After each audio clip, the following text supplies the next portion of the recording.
Subscribe now and press the bell icon. Never miss an update.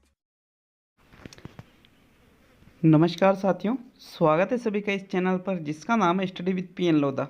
साथियों, class number 56 है बुद्धि के सिद्धांतों की 5 सिद्धांत पढ़ा चुका हूं और आज का जो ये छठा सिद्धांत है होवर्ड गार्डनर का, तो बहुत ही इंपॉर्टेंट सिद्धांत है एग्जाम की दृष्टि से और 100% आपको समझ में भी आएगा, याद भी रहेगा। वीडियो को बिल्कुल चित्रात्मक तरीके से मैं प्रस्तुत करने वाला हूँ एक एक चीज़ को। तो चलिए दोस्तों शुरू करते हैं इस सिद्धांत को। मित्रों, गार्डनर का जो बहुबुद्धि का ये सिद्धांत है, नॉर्मली अगर प्रश्न आ जाता है कि बहुबुद्धि का सिद्धांत देने वाले कौन थे, तो आपका आंसर रहेगा होवर्ड गार्डनर। इनका पूरा नाम है होवर्ड गार्डनर। तो मित्रों, ये सिद्धांत दिया गया था गार्डनर के द्वारा। इसको अंग्रेजी भाषा में कहा जाता है Gardner theory of multiple intelligence, जो 1983 में दिया गया था।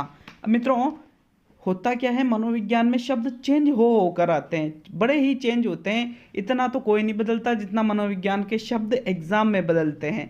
तो साथियों, इसीलिए मैंने प्रत्येक शब्द को यहाँ पर जो एग्जाम में आते हैं उनका अंग्रेजी में भी नाम लिखा है। तो साथियों, इस सिद्धांत को अंग्रेजी में कहते हैं Gardner theory of multiple intelligence. 1983 में ये सिद्धांत प्रस्तुत किया गया था। चलिए आगे देखते हैं। इस सिद्धांत में गार्डनर ने स्पष्ट किया कि बुद्धि का स्वरूप एकांकी न होकर बहुकारकीय होता है। देखो, इसके पहले जो सिद्धांत अपन ने पढ़े हैं उसमें बहुत सारे सिद्धांतों में ये कहा गया है कि बुद्धि में एक तत्व होता है, बुद्धि में एक तत्व की सत्ता होती है, इस प्रकार से कुछ बातें आई थी। लेकिन होवर्ड गार्डनर ने क्या कहा कि बुद्धि का स्वरूप एकांकी नहीं है, इसमें कोई एक तत्व की प्रधानता नहीं होती है, बल्कि इसमें बहुत सारे कारक होते हैं। नेक्स्ट देखते हैं। गार्डनर के अनुसार व्यक्ति में बहुत सारी बुद्धि पाई जाती है। गार्डनर ने बुद्धि को 8 वर्गों में विभाजित किया है। मित्रों, जो 1983 में ये सिद्धांत दिया गया था, तब इन्होंने बुद्धि के 7 प्रकार बताए थे और उसके बाद में इन्होंने धीरे धीरे करके 11-12 प्रकार बता दिए। लेकिन जो मान्य प्रकार है वो 8 प्रकार ही है। इसलिए मैं आपको यहाँ पर 8 प्रकार बहुत ही शानदार तरीके से पढ़ाने वाला हूँ। साथियों, 8 प्रकार की बुद्धियों को अच्छी तरह से पढ़ेंगे। पहली बुद्धि आती है भाषाई बुद्धि, जिसको लिंग्विस्टिक इंटेलिजेंस अंग्रेजी में कहा जाता है। भाषाई बुद्धि का मतलब क्या होता है? भाषाई बुद्धि में वाक्यों व शब्दों के बीच के क्रम और शब्दों को पहचानने की क्षमता होती है। मतलब जो लोग वाक्यों और शब्दों के बीच का जो क्रम है उनको पहचानने की क्षमता रखते हैं, शब्दों का ज़्यादातर प्रयोग करते हैं, जो शब्द होते हैं उनका एक अच्छे और शानदार तरीके से प्रस्तुतिकरण देते हैं, उन लोगों में कौन सी बुद्धि पाई जाती है? भाषाई बुद्धि पाई जाती है। जैसे जो कोई पत्रकार होता है, कोई वकील होता है, कोई कवि होता है, कोई लेखक होता है, इन लोगों में कैसी बुद्धि पाई जाती है? भाषाई बुद्धि पाई जाती है, क्योंकि ये लोग बहुत ही शानदार तरीके से जो भाषा है, जो शब्द है, उनको बहुत ही शानदार तरीके से प्रस्तुत करते हैं। ठीक है मित्रों, पत्रकार, कवि, वकील इत्यादि लोगों में कौन सी बुद्धि पाई जाती है? लिंग्विस्टिक इंटेलिजेंस या भाषाई बुद्धि पाई जाती है, जो होवर्ड गार्डनर ने पहले नंबर पे बताया है। तो आशा है आपको भाषाई बुद्धि समझ में आई होगी। दूसरा देखते हैं साथियों। दूसरा आता है तार्किक गणितीय बुद्धि। कौन सी बुद्धि? तार्किक गणितीय बुद्धि, जिसको अंग्रेजी में कहा जाता है लॉजिकल मैथमेटिकल इंटेलिजेंस। क्या कहा जाता है? लॉजिकल मतलब तार्किक, मैथमेटिकल मतलब गणितीय और इंटेलिजेंस मतलब बुद्धि। तो इन्होंने दूसरे प्रकार की जो बुद्धि बताई है तार्किक गणितीय बुद्धि, इसमें इन्होंने बताया है कि इस प्रकार की बुद्धि में जिन लोगों में तार्किक या गणितीय बुद्धि की प्रधानता होती है, उन लोगों में तर्क करने की क्षमता अधिक होती है। किसी भी बात पर वो तर्क कर लेते हैं। गणितीय समस्याओं को समाधान करने की क्षमता उनके अंतर्गत होती है। ठीक है, वो आप उनके सामने कोई गणितीय जो समस्या है उनको रखिए, वो आसानी से उसको सोल्व कर देते हैं। अंकों के क्रम के पीछे छिपे संबंधों को पहचानने की क्षमता आदि भी इसमें सम्मिलित होती है। जिसे अपन मेंटल एबिलिटी पढ़ी होगी ना, अपने मानसिक योग्यता जिसको कहा जाता है। अब उसमें क्या होता है कि 2+2+2+2 ऐसे कुछ लिखा होता है और नीचे लिखा हुआ है 40। अब ये 2 4 6 8 ऐसे तो 8 हुआ, लेकिन ये 40 कैसा आया? इस प्रकार की अगर वो बड़े आसानी से आंसर दे दे तो मित्रों ऐसे लोगों में भी तार्किक गणितीय बुद्धि की प्रधानता होती है। कौन कौन से लोग होते हैं, जैसे जो कोई गणितज्ञ है जैसे रामानुज जी है, कोई वैज्ञानिक है, इन लोगों में किस प्रकार की बुद्धि पाई जाती है, गणितीय तार्किक बुद्धि इन लोगों में पाई जाती है। तो मित्रों आशा है आपको गणितीय तार्किक बुद्धि भी समझ में आई होगी। तीसरा देखते हैं मित्रों, गायन या संगीतज्ञ बुद्धि। कौन सी बुद्धि आती है तीसरी, गायन या संगीतज्ञ बुद्धि, जिसको अंग्रेजी भाषा में कहा जाता है म्यूजिकल इंटेलिजेंस। क्या कहा जाता है, म्यूजिकल इंटेलिजेंस इसको कहा जाता है, गायन या संगीतज्ञ बुद्धि। इस बुद्धि में लय, तारतु आदि को सही ढंग से प्रत्यक्षण की क्षमता होती है। कोई व्यक्ति है वो गीतों को जो ध्वनियाँ हैं, ठीक है, जो ध्वनियाँ हैं उनको पकड़ने की सही ढंग से क्षमता रखता है। ऐसे लोगों में गायन या संगीतज्ञ की बुद्धि पाई जाती है। जैसे कोई गीतकार होता है, कोई संगीतकार होता है, कोई वादक होता है। वादक मतलब ये तबला बजाने वाला, संगीतकार मतलब किसी भी गीत को गाने वाला, और गीतकार मतलब टून भी बनाता है, वो गाने भी लिखता है। ऐसे लोगों में गायन या संगीतज्ञ की बुद्धि पाई जाती है। क्लियर है सभी के गायन या संगीतज्ञ की बुद्धि भी।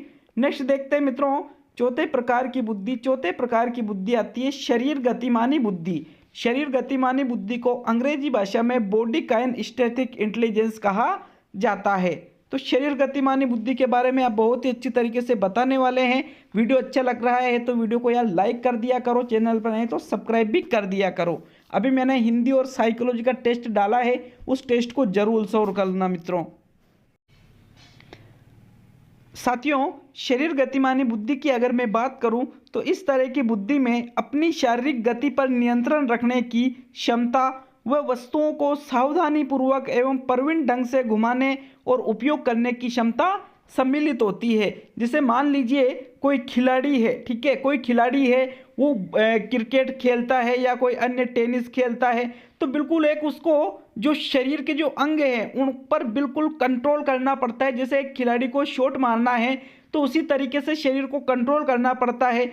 कुछ भी चीज़ अगर वो करता है तो शरीर, ठीक है, शरीर की गति पर नियंत्रण रखने की क्षमता इन लोगों में बहुत अधिक पाई जाती है। ये बड़ी आसानी से वस्तुओं को प्रवीण ढंग से घुमा देते हैं। प्रवीण ढंग से मतलब जैसे मान लीजिए कोई खिलाड़ी है या फिर कोई खिलाड़ी के साथ में कोई शिल्पकार है। ये देखो खिलाड़ी है, खिलाड़ी को भी अपने शरीर पर कंट्रोल करना पड़ता है। जो कोई शिल्पकार है, अब जैसे मान लीजिए ये कोई शिल्पकार है, अब ऐसा तो नहीं है ना कि ये हथौड़ी और चीनी लेकर के मूर्ति गढ़ दी। बहुत ही नाजुक तरीके से, बहुत ही एक निश्चित मात्रा में जैसे मित्रों ये एक शिल्पकार है, अब ये शिल्पकार इस मूर्ति को गढ़ रहा है तो इसके पास ये हथौड़ी और उसके जो औजार हैं वो इनको एक नियंत्रित तरीके से ही इस पर चलाएगा, बिल्कुल शरीर के अंगों पर बिल्कुल नियंत्रण रख करके। एक शल्य चिकित्सक है, अगर इसमें जरा सी भी सावधानी हटी तो ये जो मूर्ति है इसका स्वरूप बिगड़ जाएगा। एक जो शल्य चिकित्सक है वो शल्य चिकित्सा कर रहा है। अब जो रोगी है उसके कोई से भी अंग में प्रॉब्लम है किसी भी प्रकार की, अब वो देखो जो शल्य चिकित्सा जो कर रहा है शल्य चिकित्सक, वो अपने हाथों को इस नियंत्रित गति से इधर उधर घुमाएगा कि उसके जो दूसरे अंग हैं उनको नुकसान नहीं पहुंचे। एक नर्तकी है, वो नर्तकी कोई लड़की नाचती है या फिर कोई कोई अदर पर्सन डांस करता है, मतलब नाचता है, तो वो उसके जो हाव भाव है, उसके जो मुख मुद्रा हैं, उसके जो हाथ पैर हैं, वो एक निश्चित तरीके से चलते हैं। तो मित्रों ऐसे लोगों में कौन सी बुद्धि पाई जाती है, शरीर गतिमानी बुद्धि पाई जाती है, जो शरीर पर नियंत्रण रखने की क्षमता रखते हैं। जिसे यहाँ मैंने आपको उदाहरण भी बता दिए हैं। नेक्स्ट देखते हैं मित्रों, स्थानिक बुद्धि, जिसको स्पेटियल इंटेलिजेंस के नाम से जाना जाता है। इसको स्पेस इंटेलिजेंस के नाम से भी कहा जाता है, स्पेस या स्पेटियल इंटेलिजेंस को कह सकते हो। इस बुद्धि में स्थानिक कल्पना शक्ति करने की क्षमता होती है, मतलब स्थान संबंधी कल्पना करने की क्षमता जिन लोगों में होती है उन लोगों में स्थानिक बुद्धि पाई जाती है। जैसे एक पायलट है, पायलट को विमान उड़ाना है तो उसको एक निश्चित दिशा की ओर जाना पड़ेगा, उसको मतलब उनके अंदर इतना दिमाग होता है, वो इतनी कल्पना कर लेते हैं कि मुझे यहाँ से चलना है। एक जो गाड़ी चलाने वाला है वो रोड पर गाड़ी चला रहा है, ठीक है, रोड पर गाड़ी चला रहा है, वो मित्रों, एक जो गाड़ी चलाने वाला होता है वो कहीं जाम में फंस जाता है, बिल्कुल उसकी गाड़ी निकलने की थोड़ी सी ही जगह है, तो अगर वो बिल्कुल नया नया ड्राइवर है तो वहाँ पर उसके हाथ पैर धूजने लग जाते हैं, उससे गाड़ी कंट्रोल नहीं होती है। लेकिन एक जो परफेक्ट ड्राइवर होता है वो बड़ी आसानी से उस जगह से गाड़ी निकाल लेता है, क्योंकि उसको अंदाजा होता है, उसको इस चीज़ की कल्पना कर सकता है वो कि यहाँ से बड़े आराम से गाड़ी निकल सकती है। तो ऐसे लोगों में जो स्थान संबंधी विशेष कल्पना कर सकते हैं, स्थानिक बुद्धि पाई जाती है, जैसे पायलट, ड्राइवर इत्यादि में। नेक्स्ट देखते हैं मित्रों, छठे प्रकार की बुद्धि आती है व्यक्ति आत्मन बुद्धि। इंपॉर्टेंट है बहुत ज़्यादा, जिसको कहा जाता है पर्सनल सेल्फ इंटेलिजेंस। पर्सनल मतलब खुद के बारे में यहाँ पर कुछ बात की जाएगी। व्यक्ति आत्मन, देखो इस तरह की बुद्धि में अपने भावों एवं विचारों, संवेगों को मॉनिटर करने की क्षमता, उनमें विभेद करने की क्षमता एवं नई परिस्थिति में किस तरह से व्यवहार करना है जैसी क्षमता सम्मिलित होती है। जैसे आत्मचेतना, नोट करके मैंने लिखा है, इस बुद्धि को अंतरावैयक्तिक बुद्धि या इंट्रापर्सनल इंटेलिजेंस भी कहते हैं। इंट्रा ये शब्द है इंट्रा, और एक और शब्द होता है इंटर, तो दोनों अलग अलग है। इंट्रा पर्सनल इंटेलिजेंस या पर्सनल सेल्फ इंटेलिजेंस जो होती है, इसमें क्या होता है, व्यक्ति जो खुद स्वयं पर जो नियंत्रण रख सके, स्वयं के विचारों पर नियंत्रण रख सके, स्वयं के भावों को कंट्रोल कर सके, उसको कौन सी परिस्थिति में किस तरह से व्यवहार करना है। साथियों, ऐसे व्यक्ति में कौन सी बुद्धि होती है, व्यक्ति आत्मन बुद्धि होती है, पर्सनल सेल्फ इंटेलिजेंस। जैसे आत्मचेतना, खुद के बारे में जानकारी पूरी हो, ठीक है, खुद के संवेगों पर, भावों पर, विचारों पर कंट्रोल जो कर ले, ऐसे व्यक्ति में व्यक्ति आत्मन बुद्धि या फिर अंतरावैयक्तिक बुद्धि या इंटरपर्सनल इंटेलिजेंस या पर्सनल सेल्फ इंटेलिजेंस के नाम से जाना जाता है। नेक्स्ट देखते हैं मित्रों, सातवें प्रकार की बुद्धि व्यक्तिगत अन्य बुद्धि। व्यक्तिगत अन्य बुद्धि को पर्सनल अदर इंटेलिजेंस कहा जाता है। क्या कहा जाता है, पर्सनल अदर इंटेलिजेंस, मतलब दूसरे के बारे में यहाँ पे बात की जाएगी। इस तरह की बुद्धि में दूसरे व्यक्तियों की प्रेरणाओं, इच्छाओं एवं आवश्यकताओं को समझने की क्षमता होती है, अर्थात दूसरे के मन की बातों को जानना। जो लोग दूसरे की मन की भावनाओं को जान लेते हैं, इच्छाओं को जान लेते हैं, इस प्रकार के लोगों में व्यक्ति अन्य बुद्धि या पर्सनल अदर इंटेलिजेंस होती है। जैसे आप किसी डॉक्टर के पास जाते हो तो डॉक्टर आपसे पूछता है कि भाई हाँ क्या दिक्कत है, आप थोड़ा बहुत बताते हो कि मुझे ऐसे ऐसे होता है, तो बस बड़ी आसानी से आपकी बातों को समझ सकता है कि यार इसको ये बीमारी हो रही है, इसको ये दिक्कत आ रही है। एक जो बिजनेसमैन होता है, बिजनेसमैन क्या करता है, आपसे इतनी शानदार तरीके से, आप कहीं दुकान पर जाते हो तो बड़ी आसानी से, आप कपड़े खरीदने गए, एक जोड़ी कपड़े खरीदने गए, लेकिन वो आपको 2 जोड़ी कपड़े खरीद जो बेचकर दिखा देता है। तो मित्रों, ऐसे लोगों में कौन सी बुद्धि होती है, व्यक्तिगत अन्य बुद्धि। ये दूसरे लोगों को, माइंड को पढ़ना जानते हैं, दूसरे लोगों की इनको पता होता है कि ये व्यक्ति इस चीज से ये सोच रखेगा। जो एक नेता होता है, नेता में भी मित्रों व्यक्तिगत अन्य बुद्धि ही पाई जाती है, मतलब ये भी दूसरों के मन की बातों को जानते हैं। जहाँ कहीं भी इनको भाषण देना होता है तो ये क्या बोलते हैं, जो लोग सुनना पसंद करते हैं, जो लोगों को अच्छा लगता है, ऐसी चीज़ें ये बोलते हैं। तो मित्रों, इनमें भी व्यक्तिगत अन्य बुद्धि पाई जाती है। जैसे चिकित्सक है, व्यवसायी है, राजनीतिज्ञ है, इन लोगों में कौन सी बुद्धि होती है, व्यक्तिगत अन्य बुद्धि। इसे अंतरवैयक्तिक बुद्धि या इंटरपर्सनल इंटेलिजेंस भी कहते हैं। देखो, इंट्रापर्सनल इंटेलिजेंस अंतरावैयक्तिक बुद्धि, खुद के बारे में जानना, अंतरवैयक्तिक बुद्धि इंटरपर्सनल इंटेलिजेंस दूसरों के मन को पढ़ना। तो मित्रों, ये थे 7 प्रकार। नेक्स्ट प्रकार देखेंगे, 8वां प्रकार कहलाता है प्राकृतिक बुद्धि, जिसको नेचुरलिस्टिक इंटेलिजेंस कहा जाता है। इस बुद्धि के प्रकार को हॉवर्ड गार्डनर ने सन 1998 में अपने सिद्धांत में जोड़ा था। इस बुद्धि में प्रकृति के बारे में विशेष ज्ञान सम्मिलित होता है। प्रकृति से संबंधित इन लोगों को, जिन लोगों में ये बुद्धि ज़्यादा होती है, उनमें प्रकृति से संबंधित विशेष जानकारी होती है। जिसे एक प्रकृतिवादी होता है, वनस्पति शास्त्री होता है, पक्षी विज्ञानी होता है, जीव वैज्ञानिक होता है। ऐसे लोगों में प्राकृतिक बुद्धि पाई जाती है, जिनको प्रकृति के बारे में विशेष जानकारी होती है।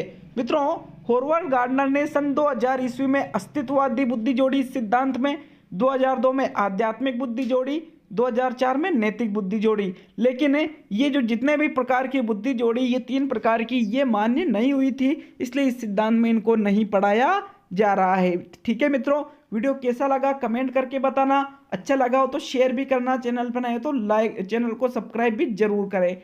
ठीक है मित्रों, मिलते हैं अगले वीडियो में।